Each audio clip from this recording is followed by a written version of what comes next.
2 ans après la hausse de 30 du salaire des députés, la co-porte-parole de Québec solidaire, Ruba Gazal, passe de la parole aux actes. Elle remet l'équivalent de cette augmentation à des causes locales, notamment pour lutter contre l'insécurité alimentaire chez les étudiants. La députée Ruba Gazal passe de la parole aux actes. J'ai décidé de donner mon augmentation de salaire au complet. Il y a 2 ans, le gouvernement de la CAQ a décidé d'augmenter le salaire de tous les députés de 30 %. C'est énormément d'argent. Au total, c'est 12 000 $ que la députée a choisi de remettre et ainsi encourager des initiatives pour contrer l'insécurité alimentaire.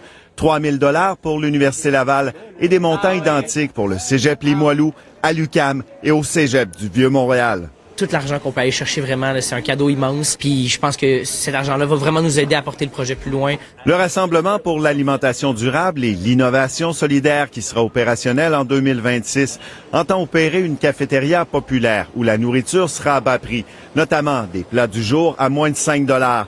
Pour le Cégep Limoilou, l'argent est aussi un cadeau du ciel. Un montant comme ça nous permet de poser des actions concrètes auprès de la population étudiante. Donc, nous, ce qu'on souhaite, c'est faire une initiative qui permettrait de nourrir les personnes étudiantes pendant leur semaine d'examen. Moi, je trouve ça gênant d'avoir eu toute cette augmentation de salaire comme il y a eu à l'Assemblée nationale pendant qu'on a des étudiants qui souffrent. Il y a près d'1 étudiant sur 2 qui souffre d'insécurité alimentaire, qui a faim, qui vient étudier, puis qui n'a pas déjeuné, qui n'a pas dîné. Contrer l'insécurité alimentaire, c'est miser sur la réussite des étudiants, plaide-t-on. Des étudiants reconnaissent que de ne pas en souffrir est un privilège. C'est une charge lourde à porter, là. Surtout que c'est un besoin primaire, là, on s'entend. Là. C'est comme pas normal d'avoir besoin de stresser à propos de la nourriture. Là. De ne pas en souffrir, c'est un privilège. Oui, certain, mais oui. C'est pas n'importe qui peut se dire qu'il mange à sa faim tous les jours. Là. Sébastien Dubois, TVA Nouvelles, Québec.